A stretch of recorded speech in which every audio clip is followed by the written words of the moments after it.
জয় জগৎ বন্ধু সবাইকে ধন্যবাদ প্রণাম। আশা করি সবাই ভালো আছেন, সুস্থ আছেন। আমরাও প্রভু বন্ধু সুন্দরের চরণে প্রার্থনা করি যে যেখানে যে অবস্থায় আছেন ভালো থাকবেন এবং সবাইকে ভালো রাখবেন। আপনারা জানেন সিদামসি অঙ্গন ফরিদপুর থেকে আমরা প্রতিনিয়ত চেষ্টা করছি অনলাইনের মাধ্যমে গীতা প্রচার, গীতা শিক্ষা তথা ধর্ম নীতি শিক্ষা প্রচারিত করার জন্য। তারই ধারাবাহিকতায় আজকের আমাদের ধর্ম নীতি শিক্ষা ক্লাস। আমরা চেষ্টা করছি যে অন্তত ধর্মের সাধারণ বিষয়গুলো যাতে করে আমাদের সনাতনীয় ছাত্ররা, সনাতনীয় মানুষরা যাতে কিছুটা অন্তত জানতে পারে, শিখতে পারে, উপলব্ধি করতে পারে। সেই জন্যই আমাদের এই প্রচেষ্টা বা পথ চলা, যাতে করে অন্তত সনাতনের বিভিন্ন বিষয়, ছোট ছোট বিষয়গুলো অন্তত তারা সংক্ষিপ্ত পরিসরে এবং সাধারণ জ্ঞানগুলো অর্জন করতে পারে। তাই আজকেরও আমাদের সেই ধর্ম নীতি শিক্ষা ক্লাসে আপনাদের সকলকে আমরা স্বাগত জানাচ্ছি, আমরা অভিনন্দন জানাচ্ছি। অভিনন্দন জানিয়ে আমাদের অনুষ্ঠানটি বা আমাদের এই গীতা তথা ধর্ম নীতি শিক্ষা ক্লাসটি শুরু করছি। আজকের আমাদের আলোচ্য বিষয়, আজ প্রতিদিন একটি বিষয়ের উপর আলোকপাত করি। আজকের আমাদের আলোচ্য বিষয় শ্রীকৃষ্ণ ও মহাপ্রভু। আমরা এই বিষয়ের উপরে আমরা কয়েকটি প্রশ্ন আকারে আমরা চেষ্টা করব সাধারণ বিষয়গুলোকে তুলে ধরার জন্য, যাতে সহজেই একটা মানুষ তার ধর্ম সম্পর্কে, শ্রীকৃষ্ণ ও মহাপ্রভু সম্পর্কে কিছুটা বিষয় জানতে পারে। তো চলুন আমরা আমাদের হোয়াইট বোর্ডে দেখি, যাতে করে হোয়াইট বোর্ডে আমরা কি কি প্রশ্ন আজকের জন্য তুলে ধরছি। জয় জগৎ বন্ধু। এবার আমরা দেখব আজকের যে বিষয় শ্রীকৃষ্ণ মহাপ্রভু সম্পর্কিত, আমরা আজকে কি কি বিষয়ের উপর আলোকপাত করার চেষ্টা করব সংক্ষিপ্ত পরিসরে। তা আজকের আমরা নির্ধারণ করছি 8টি প্রশ্ন, কারণ কি এই বিষয়ের উপরে শত শত লক্ষ লক্ষ প্রশ্ন আছে আমাদের সামনে, কিন্তু আমরা এত কিছু জানতে চাই না, পর্যায়ক্রমে আমরা জানবো। কিন্তু আমরা অন্তত এই বিষয়ের উপরে ন্যূনতম জ্ঞানের জন্য আমরা 8টি প্রশ্নকে দাঁড় করিয়েছি। 8টি প্রশ্নের উপর আমরা কিছুটা জ্ঞান অর্জন করব। তা আজকের আমাদের প্রথম প্রশ্ন, শ্রীকৃষ্ণ ও শ্রী চৈতন্য মহাপ্রভু কে? আজকের আমাদের প্রথম প্রশ্ন, শ্রীকৃষ্ণ শ্রী চৈতন্য মহাপ্রভু কে? আমরা এই বিষয়ের উপর আলোচনা করছি। শ্রীকৃষ্ণ হলেন পরমেশ্বর ভগবান, যিনি মূল সত্তা বা কেন্দ্রভূত সত্তা। তিনি বারবার আসেন, যাকে আমরা পরম ব্রহ্ম বলে জানি, যাকে আমি পরমাত্মা বলে জানি, যাকে আমরা স্বয়ং ঈশ্বর বলে জানি। তিনি অযাচিত কৃপা করে পৃথিবীতে এসে লীলা করেছেন দাপর যুগে। তো সেই শ্রীকৃষ্ণ, কৃষ্ণ শব্দের অর্থ আকর্ষণকারী, যিনি সবাইকে আকর্ষণ করে। চম্বুক যেমন লৌহদণ্ডকে আকর্ষণ করে, তেমনি ভগবান হলো কেন্দ্রভূত সত্তা, যিনি সমগ্র জীবকে, সমগ্র সৃষ্টিকে যিনি আকর্ষণ করেন, তিনি হলেন শ্রীকৃষ্ণ। এবার শ্রী চৈতন্য মহাপ্রভুকে, চৈতন্য মানে চেতনা জাগ্রত করা। চৈতন্য মহাপ্রভু, যার আরও একটি নাম আছে গৌরাঙ্গ মহাপ্রভু বলে আমরা জানি, আবার নিমাই প্রভু বলেও আমরা যাকে চিনি। তাই চৈতন্য মহাপ্রভু শ্রীকৃষ্ণেরই অবতার, বা যাকে অবতারীও বলা হয়। তিনি আবার কলির প্রারম্ভে এসেছিলেন শ্রী চৈতন্য মহাপ্রভু রূপে রাধাকৃষ্ণ মিলিত তনু হয়ে। কারণ ভগবানের আসার পিছনের 3টি কারণ থাকে। আপনারা যদি গীতা পড়েন দেখবেন, গীতায় ভগবান বলছে যে যখনই ধর্মের গ্লানি হয়, অধর্ম বেড়ে যায়, তখনই তিনি নিজেকে সৃষ্টি করেন। কী কী কাজ করেন? বলছে ধর্ম সংস্থাপন করেন, সাধুদের পরিত্রাণ করেন, আর দুষ্টের বিনাশ করেন। এই 3টির কাজের জন্যই ভগবান শ্রীকৃষ্ণকে স্বয়ং আসতে হয়েছিলেন। আবার তিনি চৈতন্য মহাপ্রভু রূপে কলির প্রারম্ভে এসে জীবকে কৃপা করেছিলেন। এটি হলো শ্রীকৃষ্ণ চৈতন্য মহাপ্রভু। এরপর আমরা দ্বিতীয় প্রশ্নটি দেখব যে শ্রীকৃষ্ণের কয়েকটি লীলার নাম বলো। দ্বিতীয় প্রশ্ন আজকের আমাদের, যে শ্রীকৃষ্ণের কয়েকটি লীলার নাম। আমরা অনেক লীলা জানি, অনেক লীলা আমরা বিভিন্ন গ্রন্থে খুঁজে পাই, তার মধ্যে আমরা কয়েকটা লীলা আজকে তুলে ধরছি। যে কয়েকটি লীলার নাম আমরা কি বলি, যে ভগবান শ্রীকৃষ্ণের আবির্ভাব লীলা, যেটি আমরা জন্মাষ্টমীতে দেখি। তারপরে আমরা দেখি পুতনা মোক্ষণ লীলা, কালীয় মোক্ষণ লীলা, আমরা দেখি সেই গিরিগোবর্ধন ধারণ লীলা, আমরা দেখি অগাসুর বকাসুর বধ লীলা, আমরা ভগবান সেই কৃষ্ণলীলায় দেখি ব্রহ্মমোক্ষণ লীলা, আমরা কৃষ্ণলীলায় দেখি কংসবধ লীলা, আমরা কৃষ্ণলীলায় দেখতে পাই কুরুক্ষেত্রের লীলা, আমরা দেখতে পাই সেই বৃন্দাবনের সেই ব্রজগোপীদের সাথে রাসলীলা, আমরা দেখতে পাই বস্ত্রহরণ লীলা। এরকম অনেক লীলা ভগবান শ্রীকৃষ্ণের সমগ্র লীলাটি হলো 125 বৎসর, তার মধ্যে তিনি অনন্ত লীলা করছেন। তাহলে এগুলো আসলে অনেক বিষয়ের বস্তু, অনেক আলোচনার বিষয়বস্তু, আমরা শুধু লীলাগুলোর নাম বলে গেলাম। এরপরে আমাদের পরের প্রশ্ন শ্রীকৃষ্ণ সম্পর্কিত, যে শ্রীকৃষ্ণের কয়েকটি লীলাস্থলীর নাম বলো। আপনারা সবাই নোট করে নেবেন এখানে আলোচনার স্বার্থে, যে শ্রীকৃষ্ণের সমগ্র লীলাটি 125 বছর তিনি পৃথিবীতে অবতার রূপ ধারণ করে তিনি লীলা করেছেন। তার মধ্যে ভগবান শ্রীকৃষ্ণের লীলাটিকে 4টি ভাগে ভাগ করছে। একটি হলো বৃন্দাবন লীলা, দ্বিতীয় হলো মথুরা লীলা, তৃতীয়ত হলো ভগবান শ্রীকৃষ্ণের দ্বারকা লীলা, আর দ্বারকা লীলার মধ্যেই ভগবান শ্রীকৃষ্ণের কুরুক্ষেত্র লীলা। ভগবানের শ্রীকৃষ্ণ লীলাটি 4টি ভাগে ভাগ করছেন। তার মধ্যে বৃন্দাবন লীলা হলো 10 বছর 8 মাস পর্যন্ত। ভগবান শ্রীকৃষ্ণ আবির্ভূত হয়েছেন মথুরায়, কিন্তু তিনি আবির্ভূত হওয়ার পরেই কিন্তু বসুদেব করতে তিনি চলে গেছেন বৃন্দাবনে, নন্দালয়ে, সেখানে লালিত পালিত হয়েছে, সেখানে বৃন্দাবন লীলা করছেন 10 বছর 8 মাস পর্যন্ত। তারপর থেকে 22 বছর পর্যন্ত লীলা হলো মথুরা লীলা। এরপর পর্যন্ত সমগ্র লীলাটি হলো সেই দ্বারকা লীলা, আর তার মধ্যেই একটি লীলা হলো কুরুক্ষেত্র লীলা, যেখানে ভগবান শ্রীকৃষ্ণ গীতামৃত দান করেছিলেন অর্জুনকে উদ্দেশ্য করে, কিন্তু সমগ্র বিশ্বকে তিনি দান করেছিলেন গীতামৃত। এই জন্য এটি ওটি স্পেশালি লীলা বলা হয়। তবে আমরা কৃষ্ণ লীলার ধাম আমরা 4টি পেলাম, 4টি ভাগে ভাগ করছে।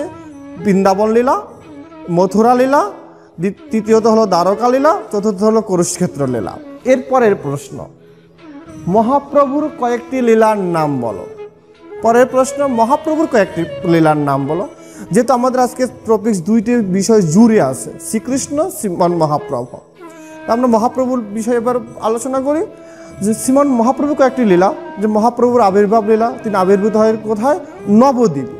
এরপরে শ্রীমান মহাপ্রভুর লীলায় আমরা দেখতে পাই জগাই মাধাই উদ্ধার, আমরা দেখতে পাই নিতাই সঙ্গে মিলন পর্ব, দেখতে পাই রামানন্দ সংবাদ, আমরা দেখতে পাই চাপাল গোপাল উদ্ধার, আমরা দেখতে পাই হরিদাস ঠাকুরকে অযাচিত করোনা, আমরা দেখতে পাই শ্রীমান মহাপ্রভুর গম্ভীরা লীলা, যেটি পুরীতে তিনি করেছিলেন, শ্রীক্ষেত্রে তিনি করেছিলেন, এবং অন্তর্ধান লীলা, এরকম আরও অনেক লীলা। শ্রীমান মহাপ্রভুর লীলাটি, সমগ্র লীলাটি 48 বছর। ভগবান শ্রীমান মহাপ্রভুর লীলাটি 48 বছর, তার মধ্যে 24 বছর লীলা তার সংসার লীলা বলা হয়, আর বাদ বাকি 24 বছর লীলা হলো তিনি সন্ন্যাসী হয়ে লীলা করেছিলেন। সন্ন্যাসী হয়ে তিনি তখন বাংলাদেশ পরিক্রমা করেন, বৃন্দাবনে যান, এবং শেষের তিনি শ্রীক্ষেত্র মানে পুরীতে তিনি গম্ভীরা লীলা করেছিলেন। এরপরের প্রশ্ন আমাদের, মহাপ্রভুর কয়েকটি লীলাস্থলীর নাম বলো। পরের প্রশ্ন, মহাপ্রভুর কয়েকটি লীলাস্থলীর নাম বলো। মহাপ্রভুর লীলাস্থলীগুলো আমরা তুলে ধরছি, আপনারা নোট করে নেবেন। নবদ্বীপে তার লীলা আছে, বৃন্দাবনে লীলা আছে, বাংলাদেশে তিনি 2বার এসেছিলেন শ্রীমান মহাপ্রভু, অতএব বাংলাদেশে তার লীলাস্থলী আছে। এরপরে আমরা দেখতে পাই শ্রীক্ষেত্র মানে পুরী, যেটি উড়িষ্যায় অবস্থিত, সেটিও তার লীলাস্থলী। এরপরে প্রশ্ন আমাদের, শ্রীকৃষ্ণ ও মহাপ্রভু লীলার সাদৃশ্য ও বৈসাদৃশ্য। আমরা এই বিষয়টির উপর আলোচনা করব, যে শ্রীমান মহাপ্রভু ও শ্রীকৃষ্ণের লীলার সাদৃশ্যগুলো কোথায় কোথায় আছে। অনেক সাদৃশ্য, আমরা বিস্তারিত আলোচনা না করে আমরা 5টি টপিক্সে কথা বলবো। সাদৃশ্য 5টি বিষয়ের উপর আলোচনা করব। ভগবান আবির্ভূত হয় রাজধানীতে, শ্রীকৃষ্ণ আবির্ভূত হয়েছিলেন মথুরা মণ্ডলে, কংস কারাগারে হলো সেটি একটি রাজধানী ছিলেন। আবির্ভূত হয়েছে শ্রীমান মহাপ্রভু আবির্ভূত হয়েছিলেন রাজধানীতে, কোথায়? নবদ্বীপে। তখন শিক্ষার রাজধানী বলা হতো, জ্ঞানের রাজধানী বলা হতো, পাণ্ডিত্যের রাজধানী বলা হতো সেই নবদ্বীপ মণ্ডলকে। এটি একটি সাদৃশ্য। দ্বিতীয় সাদৃশ্য কি?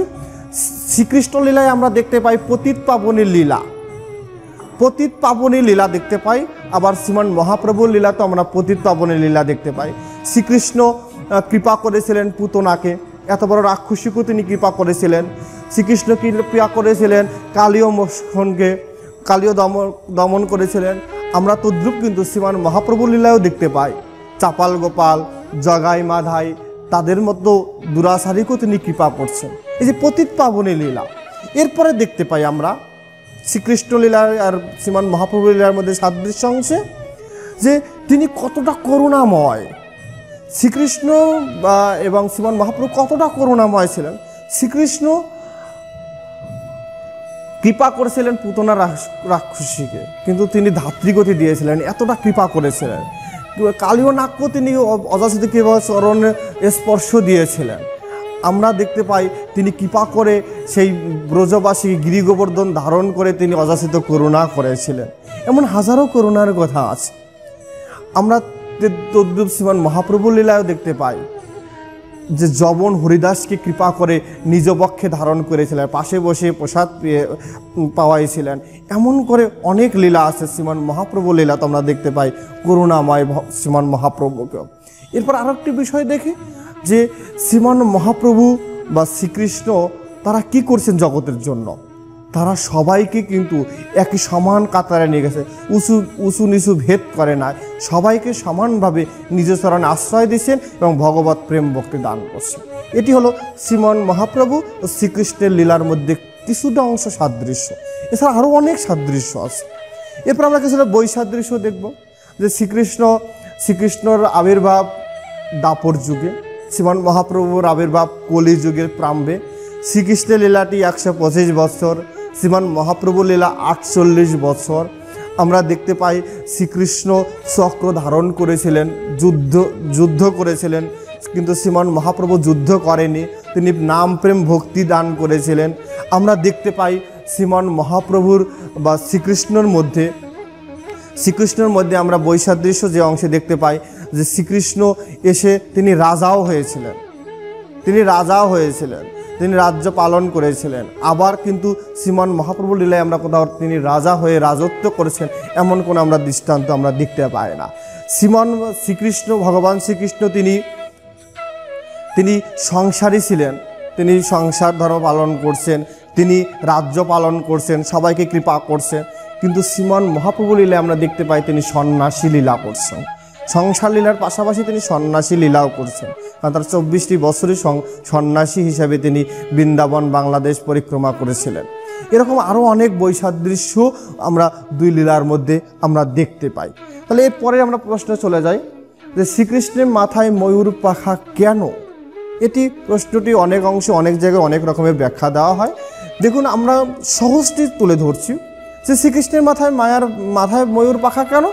কারণ ময়ূরের পাখায় ময়ূরের মধ্যে সম্পূর্ণরূপে সাত্ত্বিক ভাব আছে, যেটি অন্য পাখিদের মধ্যে তেমন অংশে দেখা যায় না, কিছুটা দেখা যায়, কিন্তু ময়ূরের পুরোটা অংশ জুড়েই সাত্ত্বিক ভাব। আর ভগবান কিন্তু গীতায়ও বলছে যে সাত্ত্বিক ভাবগ্রস্ত হলে তার কৃপা অযাচিতভাবে পাওয়া যায়। এবং ময়ূরের মধ্যে রজগুণ বা তমগুণের কোনো প্রবেশ নাই।